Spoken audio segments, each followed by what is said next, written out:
मैं नहीं दूंगी, मैं क्यों दूं चार्जेस? रोड के आपके बुक करके जाना आने के तो आप घर पे रुकना, आपको फ्रेश अप है आने तो इधर मैं वेटिंग करना आपका अलम ही नहीं, मैं आपका वेटिंग करा के इधर 2 मिनट है वेटिंग का, अभी कितना हो गया? हाँ वो कौन वो किसका देगा मेरे को? हाँ वेटिंग चार्ज होता है तो कौन देगा? हाँ इधर वेटिंग करके मेरा क्या काम नहीं दूसरा का? हाँ नहीं तो अभी अर्धा रास्ते का आप 2 मिनट में कहा, आपको कैंसिल कर देना था ना। आप कैंसिल करने, आप किसको बुक किया है? तो भैया अगर आपको इतना जल्दी जाना था तो आप बुक कैंसिल कर देते। नहीं हो तो आप किसको? भैया मैंने आपको बोला कि चाबी बंद करके आ रही हूँ घर। I have told you on the call. 10 minute I have told you on the call. 10 minute चाहिए इधर आने को, 10 मिनट चाहिए आपको। आप भाई आप चले जाओ, मैंने आपका कैंसिल कर दिया, आप जा सकते हो। कैंसिल कर दो मेरा। मैं नहीं दूंगी, मैं नहीं दूंगी। मैं क्यों दूं आपको पैसे? देंगे। हाँ किसको बुक किया इसे? तो इधर वेटिंग करने बुक किया तो आप जा सकते थे ना पहले, आप क्यों नहीं गए? आप कैंसिल करने ना लेटर दे तो मैं किसको जाना है? हाँ मेरा कैंसिल चार्ज दो, मैं जाएगा, नहीं तो आप कैसे जाएगा मैं भी देखता जाओ। ये शख्स बेंगलुरु में एक ऑटो रिक्शा ड्राइवर है, रैपिडो कैब सर्विस के साथ काम करता है। ये वीडियो शेया नाम की एक यूजर ने ट्विटर पर पोस्ट किया। शेया ने रैपिडो को टैग करते हुए लिखा कि तुम्हारा माफिया धंधा कौन चलाता है, क्योंकि इस ड्राइवर ने मुझे सिर्फ 3 मिनट इंतजार कराने पर परेशान किया और ऊपर से इतनी हिम्मत, कहता है देखता हूं कैसे जाती हो। शेया ने आगे बताया कि मैंने एक ऑटो बुक किया था। मैंने उससे कहा कि भैया 2 मिनट रुको, मैं चाबी ढूंढ रही हूँ। जब मैं नीचे आई तो वो मुझ पर चिल्लाने लगा और मुझे धमकाने लगा। मैंने उसे 20 रुपए दिए क्योंकि वो मुझे नुकसान पहुंचाने की धमकी दे रहा था। ये सब मेरे घर के ठीक सामने हुआ। वो आगे लिखती हैं कि रैपिडो कैब सर्विस राइड खत्म होने के बाद देर रात में फोन करते हैं। ये कितना हास्यास्पद है, क्योंकि ग्राहक तो राइड शुरू होने से पहले ही खतरे में होते हैं। श्रेया आगे लिखती हैं कि मुझे पता है कि इन लोगों का समर्थन बहुत मजबूत होता है, मतलब इनकी बैकिंग अच्छी होती है। ये लोग हर बार कहते हैं जाओ शिकायत करो, देखता हूँ किससे करते हो, हमें डर नहीं लगता। जैसे ही श्रेया ने यह ट्वीट किया, उनके कमेंट सेक्शन में एक नई बहस छिड़ गई।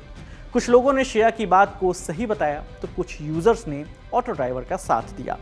एक यूजर ने लिखा कि आप ऑटो ड्राइवर के नजरिए से सोचकर देखिए, अगर वो बुकिंग पॉइंट पर देर से पहुंचता है तो आप ही फोन करके उसकी लेट लतीफी की शिकायत करेंगे। ज्यादातर बार डायलॉग कुछ ऐसा होता है कि अगर लेट होना था तो आते ही नहीं, जबकि इसमें उसकी गलती है भी नहीं। अगर उसके पास पर्याप्त पैसे होते तो वो बस ड्राइवर बनने का काम नहीं करता। उन्होंने आगे लिखा कि जो ईंधन ये ड्राइवर्स पिकअप पॉइंट तक आने में खर्च करते हैं, उसका पैसा ये ऐप्स कंपनियां जो होती हैं वो उन्हें नहीं देते हैं।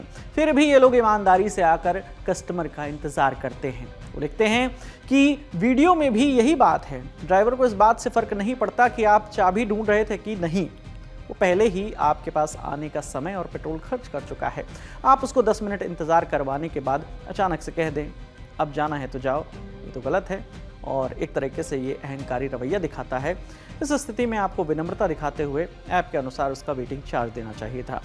वहीं एक और यूज़र ने श्रेया की बात को सही बताते हुए उनके साथ हुई इस घटना का जिक्र किया। उन्होंने लिखा कि कुछ महीने पहले मैंने अपनी मां को अस्पताल से घर लाने के लिए उबर पर कैब बुक की थी। किराया 160 रुपये दिखा रहा था। ड्राइवर ने बोला कि बारिश में 2 किलोमीटर इतना चार्ज लगेगा, मतलब 2 किलोमीटर का एक्स्ट्रा चार्ज लगेगा, थोड़ा एक्स्ट्रा दो तभी जाऊंगा।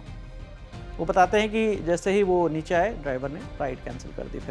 फिर उन्होंने रैपिडो पर राइड बुक की। वो राइड उसी ड्राइवर ने पिक की जिसने उबर की राइड पिक की थी। वो लिखते हैं कि उस ड्राइवर ने मुझे गालियाँ दी, बोला देखता हूँ अब कैसे जाते हो, और ये बोलकर उसने राइड कैंसिल कर दी। मैंने दूसरी राइड बुक की। अगले ड्राइवर ने कहा कि सर यहाँ यूनियन है, आप सही हो लेकिन मैं आपको लेकर नहीं जा पाऊंगा। मैंने कुछ देर इंतज़ार किया लेकिन आखिर में एक दोस्त से मदद मांगकर मुझे जाना पड़ा। ये राइड ऐप माफिया जो हैं असल में गुंडागर्दी कर रहे हैं। अब इस मामले में ड्राइवर की गलती है या महिला की, ये तो जांच के बाद ही सामने आएगा। बेंगलुरु पुलिस ने श्रेया से घटना की पूरी जानकारी शेयर करने के लिए कहा। पुलिस ने कहा कि वो आगे इस मामले में जांच करेगी। आखिर में जिस वेटिंग चार्जेस को लेकर ये पूरी बहस हो रही है उसको अगर देखें तो रैपिडो ऐप में, ऑटो में खासतौर पर शुरुआती 3 मिनट के लिए राइडर से कोई एक्स्ट्रा वेटिंग चार्ज नहीं लिया जाता है। यानी आपने ऑटो बुक किया, ऑटो आपके दरवाजे पर पहुंचता है, एड्रेस पर पहुंच जाता है। उसके बाद 3 मिनट का जो काउंटडाउन है तब तक कोई पैसा नहीं लिया जाता है। उसके बाद अलग अलग शहरों के हिसाब से अलग अलग चार्जेस, वेटिंग चार्जेस लागू होते हैं। ये 50 पैसे से लेकर 1.5 रुपये प्रति मिनट तक होता है, ऐसा रैपिडो के एक ऑफिशियल ने ललन टॉप से बातचीत में बताया है।